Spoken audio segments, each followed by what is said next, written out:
was it was as I expected and as I called it, a very fun card. I was going to record my breakdown of it, if I'm honest, but I wrote up like, I don't know, 3-4 pages of notes. I just don't have the time to do it, and this week is getting on now, so I probably won't have the time to do that now. So I thought, right, we'll just make sure I get this weekend's fights done, and go from there. But so anyway, this weekend's fight night is Sandhagen vs Font, and this is taking place in the Bridgestone Arena in Nashville, United States. And the last time they've been to Nashville was back in 2019, where Stephen Wonderboy Thompson fought Anthony Pettis and got knocked out for the first time in his life. So, yeah, what a crazy KO that was. So this is the first event they've been back to Nashville in 4 years, roughly. Over 4 years, actually. Over 4 years. Okay. My body makes some weird noises. Okay, so we have a 1, 2, 3, 4, 5. 1, 2, 3, 4, 5, 6, 7, 8, 9, 10, 11, 12 fights on the card. And the first fight we look at is Ode Osbourne versus Azu Almabayev. Okie dokie. So, Ode Osbourne actually comes through the Dana White Contender Series, and he's actually fought 7 times, so he's 12-5. 7 of those fights has been in the UFC, and he's gone 4-3 in the UFC. However, only 2 of those fights have been to decision. 2 of those 7, so he either gets a finish or gets finished. So Almabayev, as you can kind of tell, because there's nothing, on kind of photo of him, I've got his stats. He's actually making his debut, but he's currently rocking a 13-fight win streak. So he deserves to be in the UFC.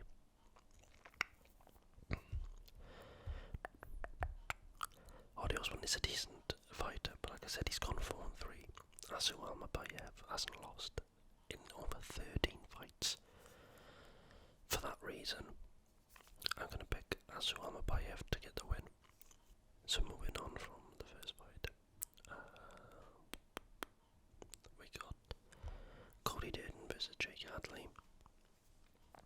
Cody Durden's a 7-fight UFC veteran, and he's won 4 of those 7 fights. Jake Hadley, as you can see, has a little bit less experience. He did come from Dana White's Contender Series. He lost his first fight, and then he has had 2 wins on the bounce. 2 wins on the bounce since. So, and his loss on UFC debut was a shock loss. It was by unanimous decision, I believe, but everyone was high on Jake Hadley, and he's never lost before, and he hasn't lost since. So I think it was a bit of a freak result. Everyone's got high expectations of him coming from the UK. So yeah, we'll have a look on how Jake Hadley does. I'm picking Jake Hadley to get the win and to be ranked next week. Third fight of the night, Sean Woodson versus Jesse Butler. Okay, this is a good fight. Is it not letting me click this? Okay. So I guess long and the short, I'm going to pick Sean Woodson to win. Sean Woodson, he's actually the guy who fly-in need Terence McKinney. I think it was either in Terence McKinney's UFC debut or it was in Dana White Contender Series. He's 3-1-1 in his UFC career, and he's like 6'3" as a featherweight. He's ridiculously big and has a big reach advantage over everyone. Yeah. So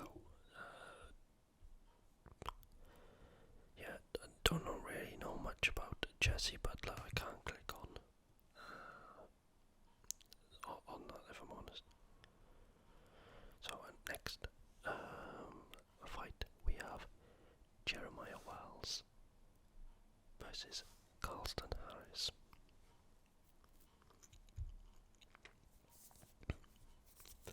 So Jeremiah Wells is actually riding a 4-fight win streak. He's undefeated in UFC. Carlston Harris, on the other hand, he's also had 4 fights in UFC, but he's gone 3-1. However, the only loss he has is to Shavkat Rakhmonov, who we all know is a ridiculously talented and everyone's super hot on him. He's a good prospect.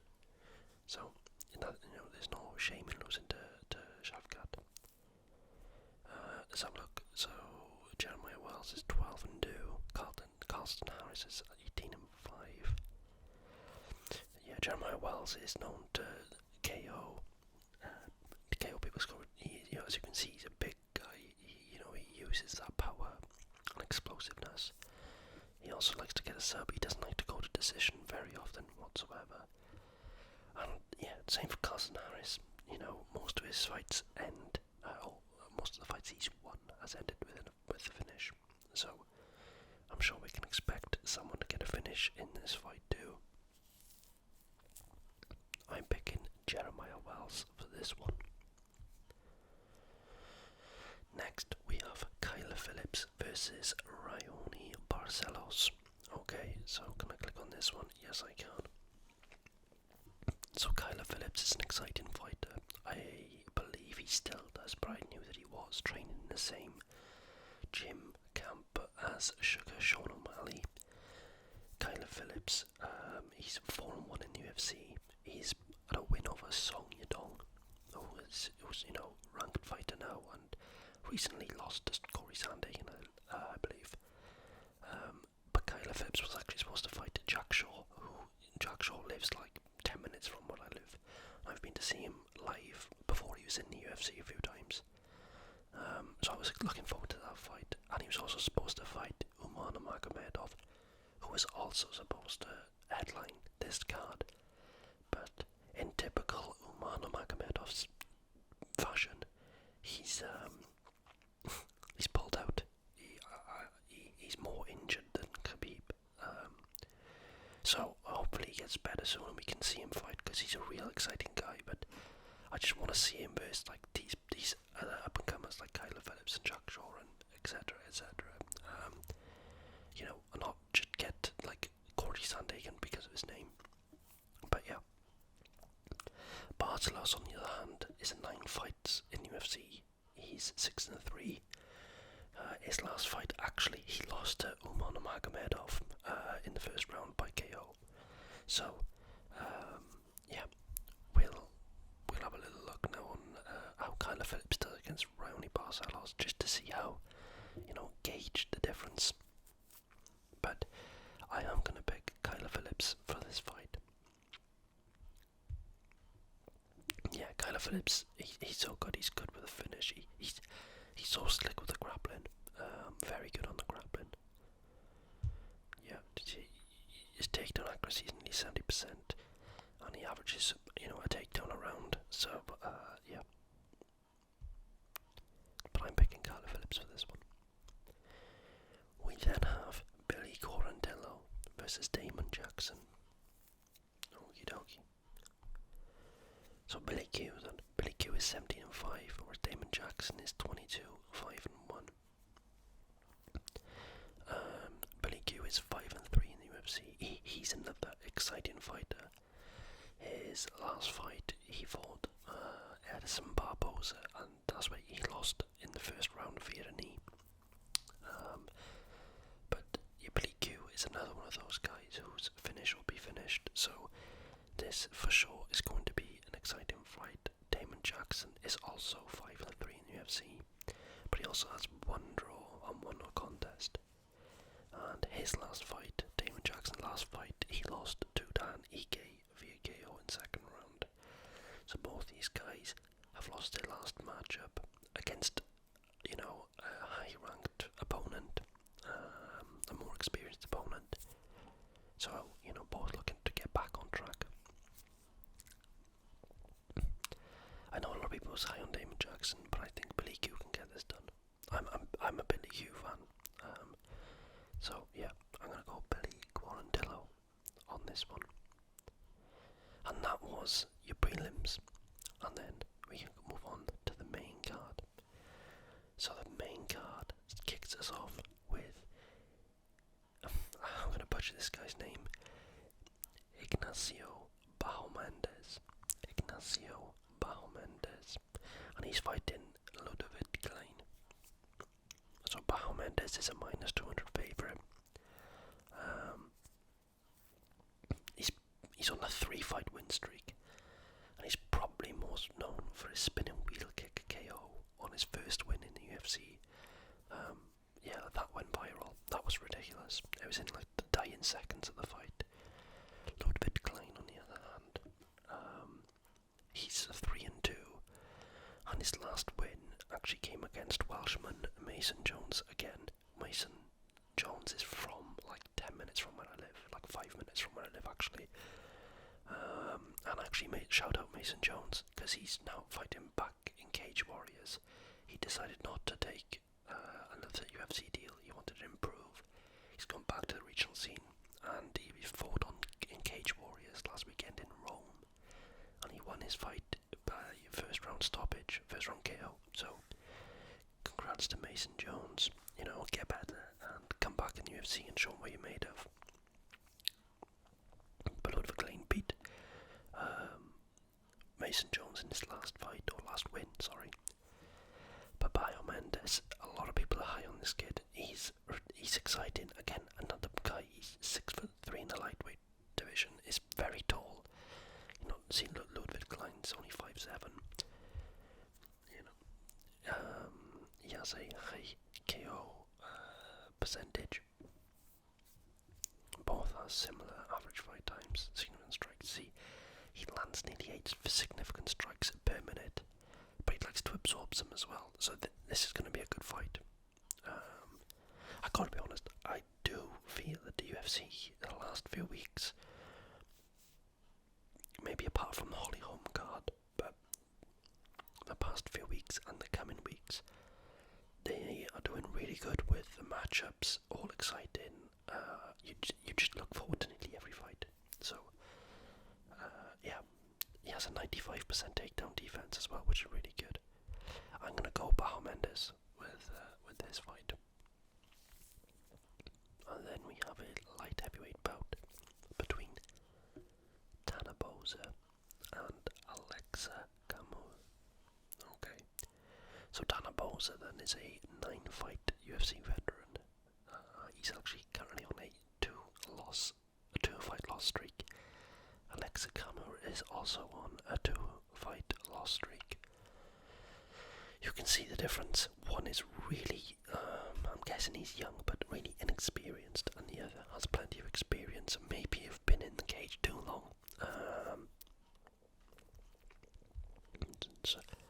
So you got a 55% KO percentage versus an 83. Tanner Boser used to be a heavyweight, and actually 55% KO ratio isn't that impressive for a heavyweight. Camur hasn't had that many fights, so 83%, yeah, it looks good, but you know, who was he fighting before he was in the UFC? And he's only had like, how many fights? Yeah, he's only had 6 wins. So, yeah. So look.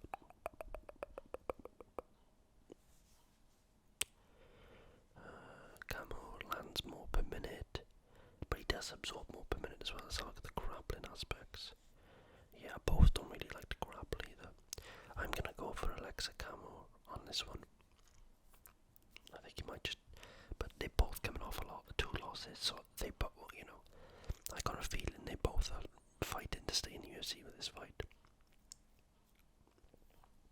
So yeah, I'm gonna go for Alexa Camur.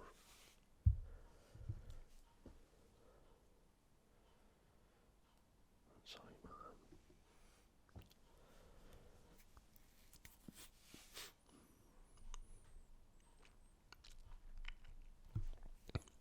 Next fight, we have Diego Lopez versus Gavin Tucker. Okay.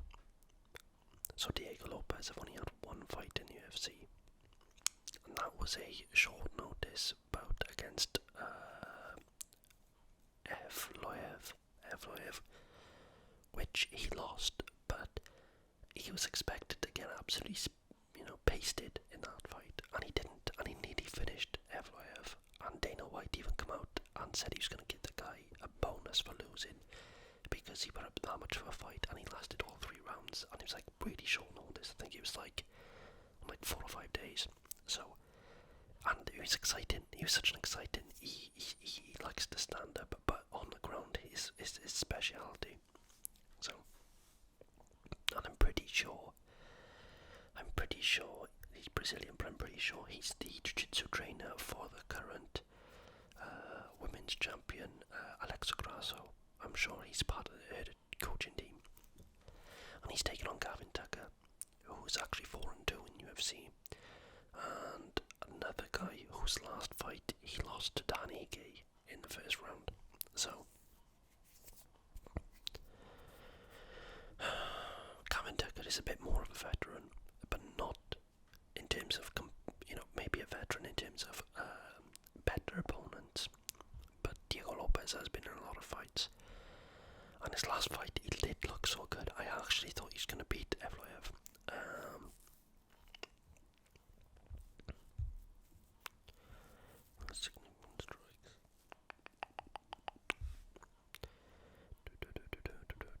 Yeah, see the submission average per 15 minutes.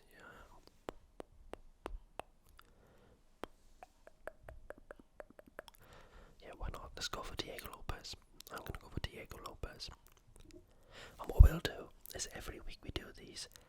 Maybe I will start doing a reaction video, maybe on the Sunday or the Monday, and going over what happened in the fights, how it finished, and also my picks, and or maybe we'll do like just the main card, the main details of the main card, but go over the picks for the thing and see, and we'll keep tally on like how good we do. But I'm sure I was like 7-2 or 9-2 last weekend. Or 7-3, sorry, or 9-3. So I should have been in the money. Next fight we have Dustin Jacoby versus Kennedy Njoku. I don't know how to say that surname, but it's Dustin Jacoby, ranked number 15, and another ranked number 15 in Kennedy Njoku. So I'm guessing they're fighting to see who's actually the number 15th guy. So Kennedy is actually a -140 favourite. Jacoby was riding an 8-fight unbeaten streak in the UFC, but he's actually lost his last 2 fights. Kennedy, however, on the other hand, he has a 3-fight win streak coming at the moment, and all of them has been by finish. So one maybe are starting to be on the decline. He's a bit older, and the other guy is starting to, flourish. Because Dustin Jacoby is 18-7-1, but he's also been a glory kickboxer, and he's had a lot of kickboxing professional fights as well. So let's have a look. Okay, so both has a real high KO TKO win percentage. So yeah, both pretty much land and absorb the same. Dustin Jacoby does throw a little bit more and absorb a little bit less, but I think Kennedy has a pretty good chin, and I'm pretty sure Kennedy Njoku actually beat Israel Adesanya's teammate, Carlos Alberg, I think, who everyone's like riding high on as well. So takedown defense 80%. Yeah, I'm gonna go for Kennedy Njoku for this. I'm sorry if I'm butchering that surname. And the co-main event of the evening then is number 5 ranked Jessica Andrade versus number 10 ranked Tatiana Suarez.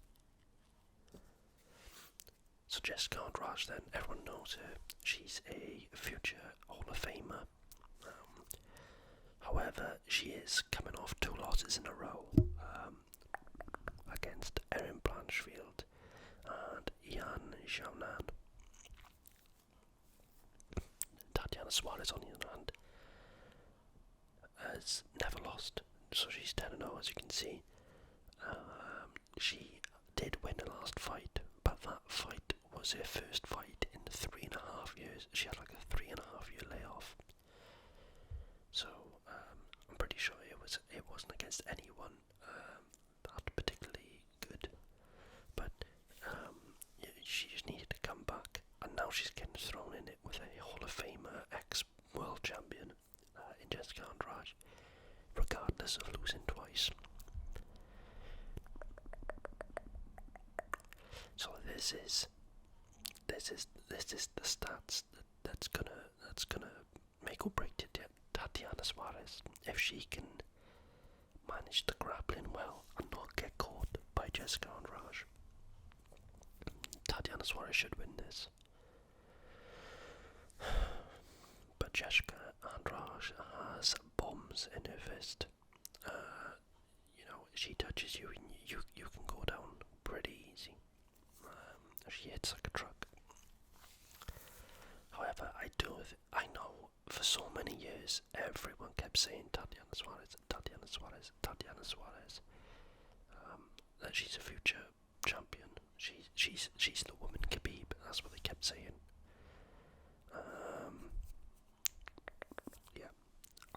I'm gonna go for Tatiana Suarez. I think if she can control the fight, she'll win. She'll win either by grinding out a decision victory, or she'll get a submission. I don't think she'll finish Jessica Andrade like a KO or TKO, but I can see the other two happening. On the other hand, I can only see Jessica Andrade getting a KO or TKO win, and for that reason, we're going to go Tatiana Suarez. Okay, and the main event of the evening then is Corey Sandhagen versus Rob Font. As you can see, it says it's at the catchweight bout. That's because Corey Sandhagen was actually due to verse Umar Nurmagomedov, and as I mentioned earlier, he pulled out again. So Rob Font had to step in on like a week's notice, and it's so hard for these guys to cut weight. Instead of cutting weight to 135, I believe the fight is going to be now at 140. So they have 5 more pounds, but they're from the same division. They both agreed on that now, and we still get a main event. So Corey Sandhagen, then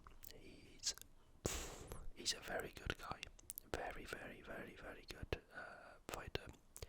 He's 16-4. He's coming off 2 wins, and his win streak is over Chito Vera and Song Yadong. Rob Font, on the other hand, is 20-6. He's a 15-fight UFC veteran, and his last fight was actually an impressive fight, and I think it was a first round TKO over Adrian Yanez. And if you know who Adrian Yanez is, everyone was hot on him. He had like a 5 or 6 win streak, and everyone thought he was going to be the next guy in the 135-pound division. But Rob Font put a stop to that very quickly.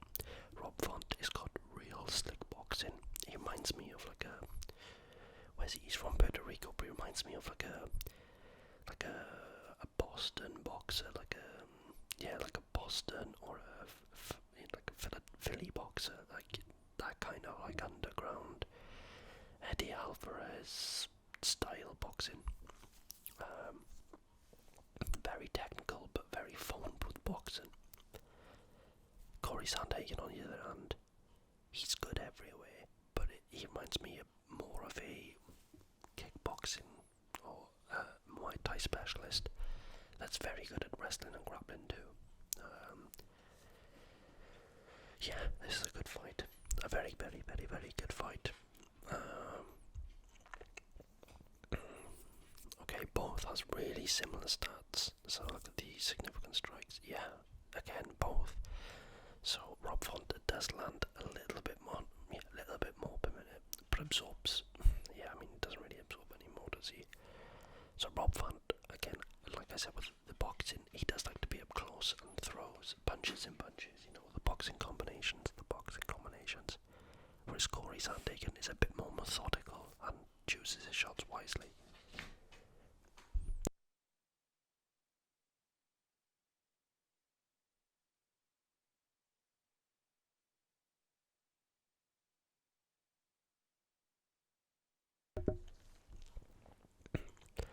Yeah, as I was saying, Corey Sandhagen likes to choose his shots a bit more wisely, whereas Rob Font is a bit more of a boxing, you know, combinations guy. So I'm not surprised by that. Let's have a look at the grappling aspect. Yeah, so they both don't grapple all that well. I'm surprised Corey Sandhagen's stats isn't a bit more.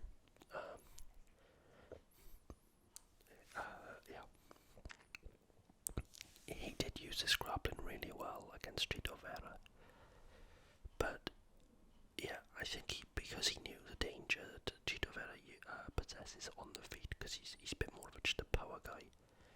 He used the grappling to tire Chito Vera out and to give him like a different look to what he was expecting. I can't expect any of these, both of these guys grappling all that much in this fight. I think it'll be a stand-up fight, and it'll either be Corey Sandhagen with like the kickboxing Muay Thai, you know, from space, you know, from distance, and like coming in with the kicks and then blending in the kicks with the punches. And Rob Font trying to close that, getting close, like I said, the phone booth. Boxing, dirty boxing, you know, clinching, uppercuts. That's the two kind of scenarios that I have. I think Corey Sandhagen is a better all-around fighter with a bit more skills, and I think he could be a future champion. And for that reason, I'm gonna pick Corey Sandhagen to win the main event this week, and that's it. Oh my God, is it a 2 a.m. start? So it's an hour earlier than usual. Yeah, these 2 a.m. starts are an absolute. They're tough. They're tough. I'm up till 7 o'clock in the morning. Everyone else is waking up. I'm just about to go to bed. But yeah, that's what we do, because we love the UFC. We love the fighting. And yeah, the thing with the UFC has done is they've almost put a story with each fighter. Like even the fighters, like in the early prelims, it's completely different to boxing. Where boxing you go for that one main event and you don't really care about anything else. I literally like have an interest in everyone's story in UFC for some reason. I don't know how they do it, why, you know, how they're able to do that, because they don't really show them, the up and comers or the veterans off that much. But I don't know. They always seem, I don't know, maybe because I watch more MMA media and I get to see these people in a different light. I don't know, but I'm interested anyway. I will be watching this weekend, as always. I've given you my picks, and next week we'll try and get a review up of this week's fight, and we'll, you know, go over my picks and see how well I've done. If any of you guys are making picks, drop your picks in the comments, and we'll have a little laugh. And yeah, see who wins. With that being said, I want to wish you all a good morning, a good morning, good morning, good morning, good morning, good morning, a good afternoon, a good evening, but most importantly, I want to wish you all